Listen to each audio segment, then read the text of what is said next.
আসসালামু আলাইকুম। এসএসসি 2026 এবং 27 ব্যাচের জন্য আজকে পরিসংখ্যানের একটা গুরুত্বপূর্ণ বিষয় নিয়ে তোমাদের সামনে উপস্থিত হয়েছি।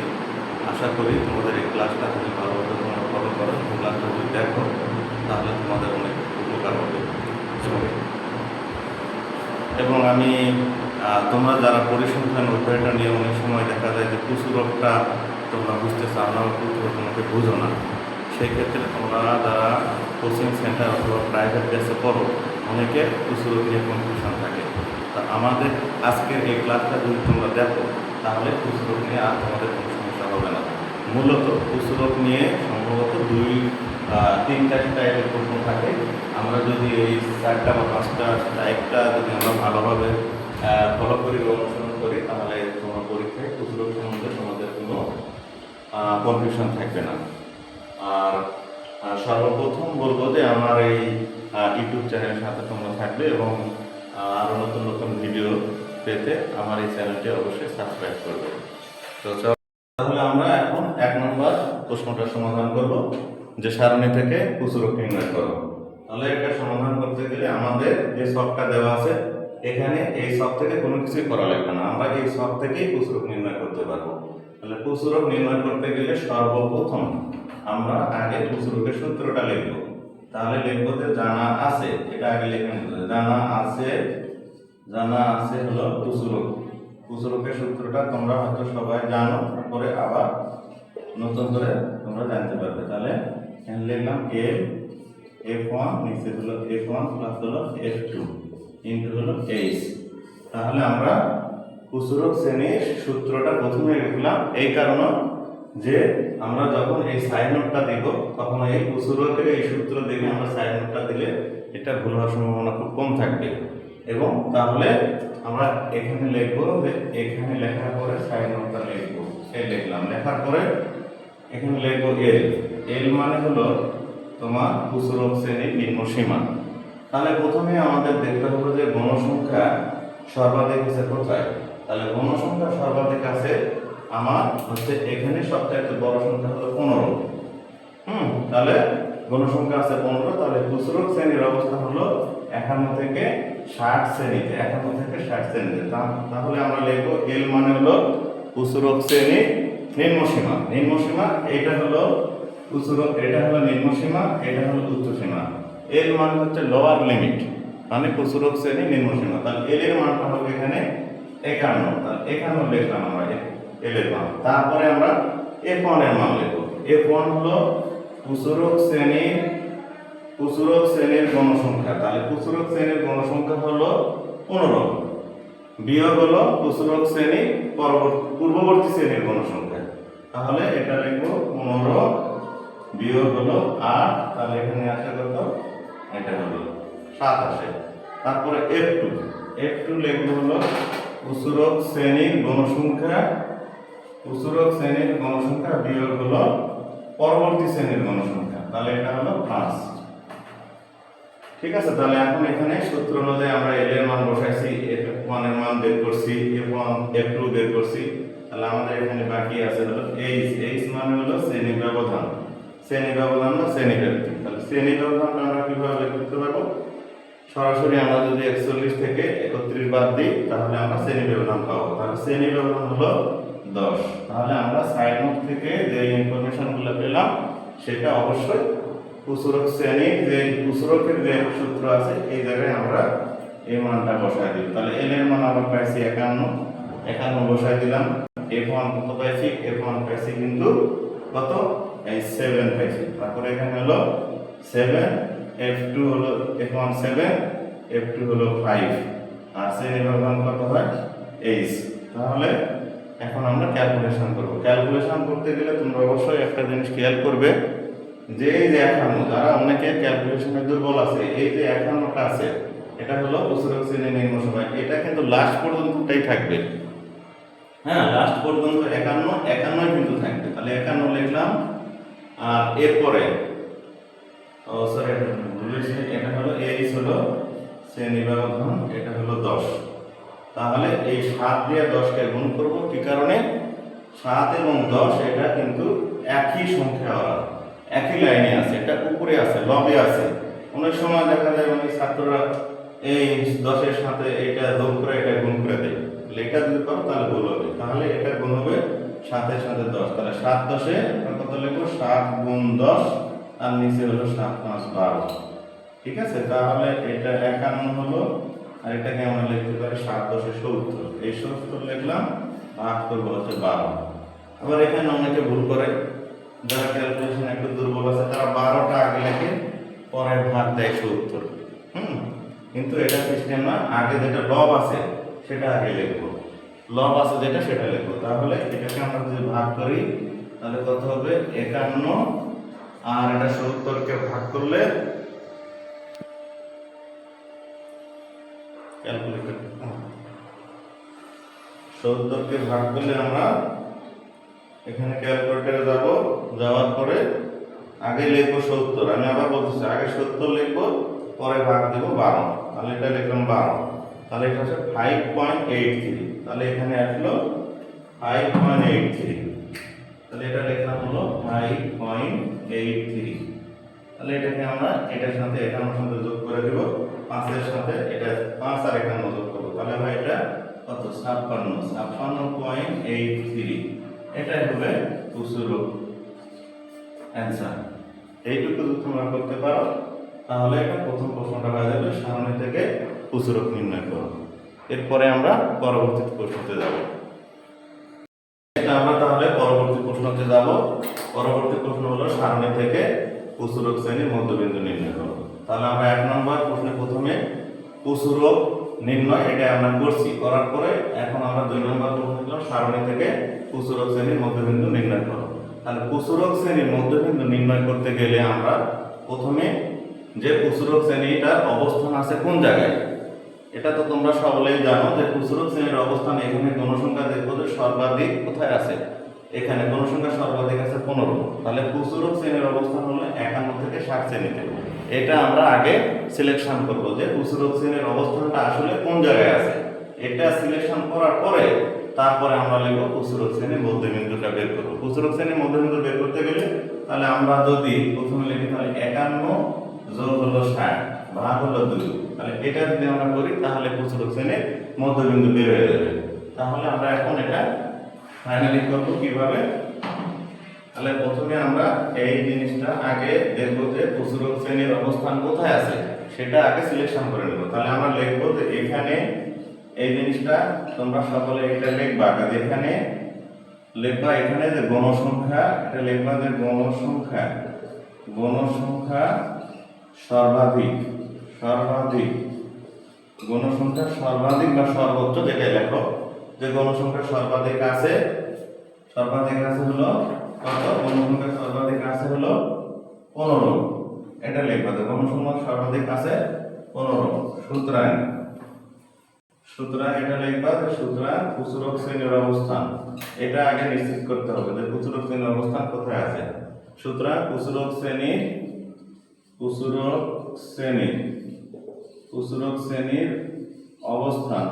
শ্রেণীর অবস্থান এটা আগে কনফার্ম করলাম যে কুসুরক শ্রেণীটা আসলে এখানেই আছে। কুসুরক শ্রেণীর অবস্থান 51 থেকে কত শ্রেণীতে, 60 শ্রেণীতে।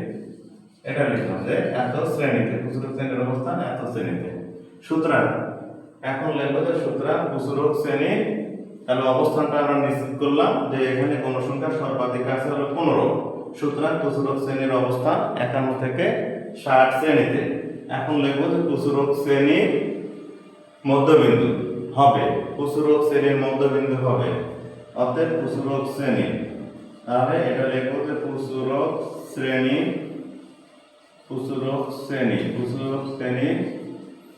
মধ্যবিন্দু হবে, কুসুরক শ্রেণীর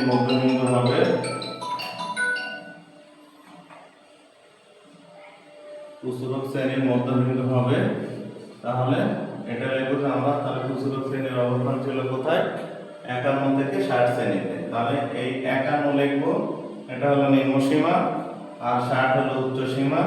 এটাকে 2 দিয়ে ভাগ করব, তাহলে 2 দিয়ে ভাগ করে যেটা আসবে সেটাই মূলত কুসুরক শ্রেণীর মধ্যবিন্দু। তাহলে 51 আর হলো 60, 51 আর 60 হয় তোমার 5 6 11 111 হয়, 111কে 2 দিয়ে আমরা যদি ভাগ করি তাহলে এটা হবে 55.5, তাহলে এটা হবে 55.5। এটা অ্যান্সার হলো এটা।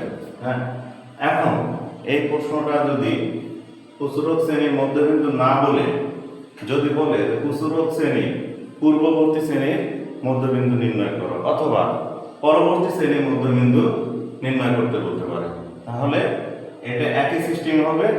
তাহলে প্রথমেই আমরা প্রচুরক শ্রেণীর অবস্থান কোথায় আছে এটা নিশ্চিত করব। নিশ্চিত করার পরে যদি বলে যে পূর্ববর্তী শ্রেণীর মধ্যবিন্দু বের করো, পূর্ববর্তী শ্রেণীর মধ্যবিন্দু যদি বলে তাহলে আমরা 41 + 50 ভাগ 2 এটা করে দেব। তাহলে এটা হবে প্রচুরক শ্রেণীর পূর্ববর্তী শ্রেণীর মধ্যবিন্দু। আবার যদি বলে যে প্রচুরক শ্রেণীর পরবর্তী শ্রেণীর মধ্যবিন্দু নির্ণয় করো, তাহলে প্রথমে আমরা সিলেকশনে যাব যে প্রচুরক শ্রেণীর অবস্থানটা কোন জায়গায়, সেম আগের মতো ওইভাবেই হবে। তাহলে এটা লিখবো যে গণসংখ্যা সর্বাধিক আছে 15, প্রচুরক শ্রেণীর অবস্থান 51 থেকে 60 শ্রেণীতে। যদি বলে পরবর্তী যদি বলে তাহলে পরের স্টেপে যাব, পরের শ্রেণীতে যাব। 61 থেকে 70 এই দুটো যদি যোগ করে 2 দিয়ে ভাগ করি তাহলে আমরা এটা পাবো কি প্রচুরক শ্রেণীর পরবর্তী শ্রেণীর মধ্যবিন্দু। আর যদি বলে পূর্ববর্তী বললে তাহলে প্রচুরক শ্রেণীর অবস্থান যেখানে আছে তার আগের শ্রেণী 2টা যোগ করে 2 দিয়ে ভাগ করলে পূর্ববর্তী শ্রেণীর অবস্থান পাওয়া যাবে। আমরা হলো 3 নম্বর প্রশ্নটা করব যে প্রচুরক শ্রেণী পূর্ববর্তী ও হলো পরবর্তী শ্রেণীর মধ্যবিন্দু নির্ণয় করব। এর আগে আমরা তো 2 নম্বর প্রশ্নটা করলাম যে প্রচুরক শ্রেণীর মধ্যবিন্দু নির্ণয় করব। আচ্ছা, তাহলে আমরা এখন এই প্রশ্নটা আগের মতোই ওইরকমই প্যাটার্নে থাকবে যে আগে সিলেকশন করব যে গণসংখ্যা সর্বাধিক আছে কোথায়। তাহলে গণসংখ্যা সর্বাধিক আছে হলো 15, এটা হলো সর্বাধিক। তাহলে প্রচুরক শ্রেণীর অবস্থান হবে 51 থেকে 60 শ্রেণীতে। তুমি প্রচুরক শ্রেণীর পূর্ববর্তী অথবা পরবর্তী যেই শ্রেণীতে যাও না কেন, যেটাই বের করো না কেন, তোমাকে অবশ্যই আগে সিলেকশন করবা যে গণসংখ্যাটা কোথায় আছে এবং প্রচুরক শ্রেণীর অবস্থানটা কোথায় আছে। তাহলে আমরা জানি যে এই প্রশ্ন থেকে আমরা বুঝতে পারি যে প্রচুরক শ্রেণীর অবস্থান আছে 51 থেকে 60 শ্রেণীতে। তাহলে পূর্ববর্তী মানে কি?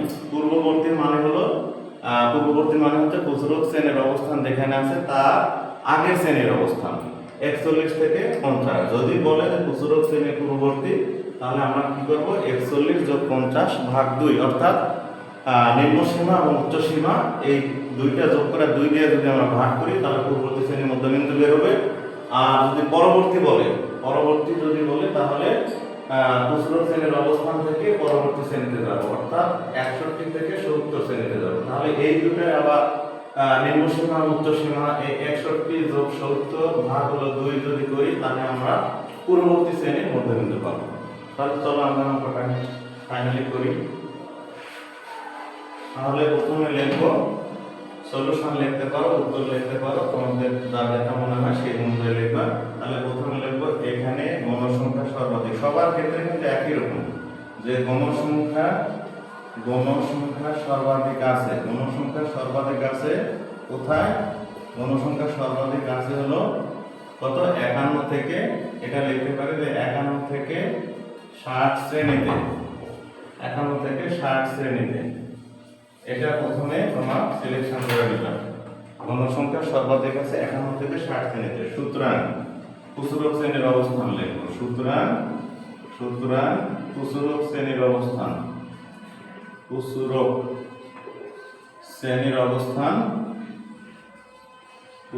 শ্রেণীর অবস্থান ওই একই হলো এরকম। প্রচুরক শ্রেণীর অবস্থান 51 থেকে 60 শ্রেণীতে। এটা মনে হয় 15 হবে, সর্বাধিক আছে 15। গণসংখ্যা সর্বাধিক আছে হলো 15। সুতরাং প্রচুরক শ্রেণীর অবস্থান হলো 51 থেকে 60 শ্রেণীতে। তাহলে এখন আমরা লিখবো প্রশ্ন চাইছে কি যে প্রচুরক শ্রেণী যদি পূর্ববর্তী বলে তাহলে প্রচুরক শ্রেণীর অবস্থান থেকে পূর্ববর্তী যে শ্রেণীটা আছে 41 যোগ হলো 50, এই দুটো যোগ করে 2 দিয়ে ভাগ করব।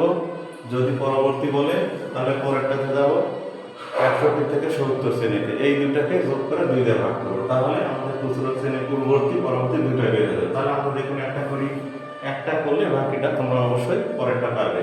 তাহলে এখানে লিখব প্রসারক শ্রেণী, প্রসারক শ্রেণী, প্রসারক শ্রেণীর আমি পূর্ববর্তীটা করাচ্ছি, পরবর্তীটা তোমরা নিজেরা নিজেরা করবে। প্রসারক শ্রেণীর পূর্ববর্তী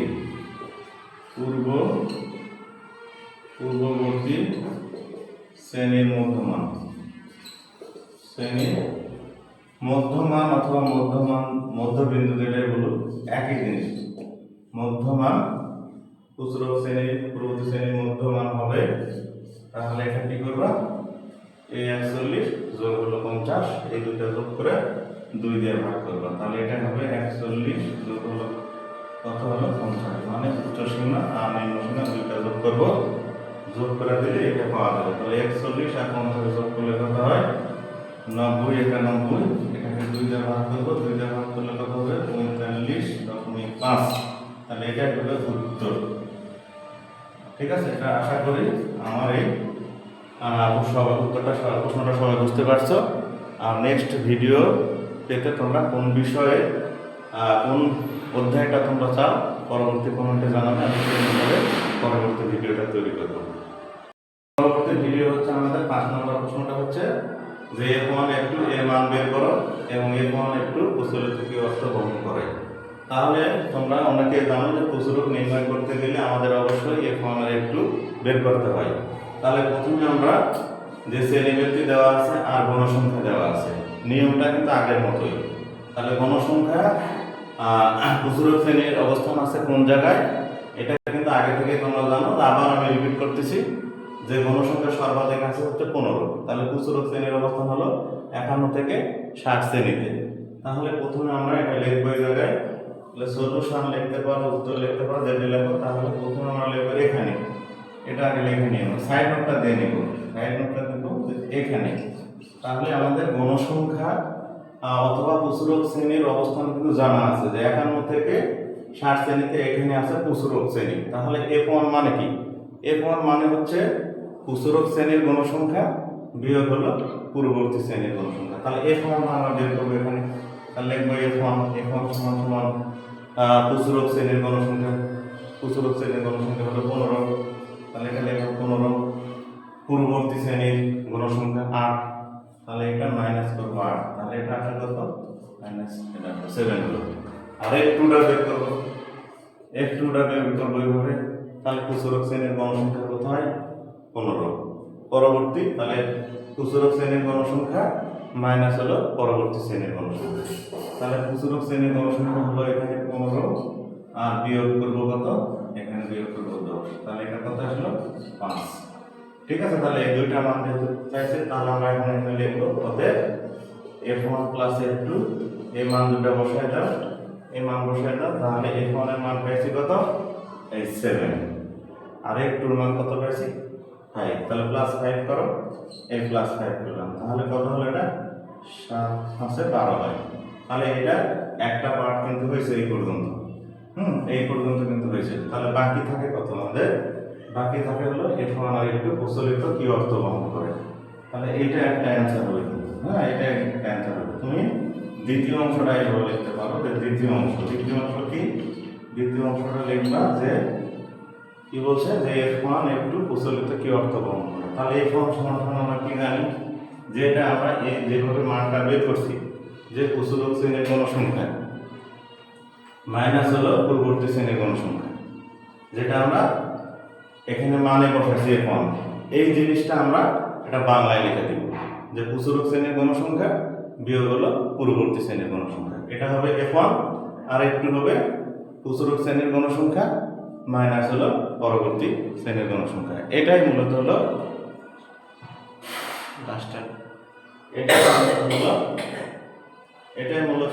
F1 আর F2। তাহলে F1 আমরা লিখতে পারি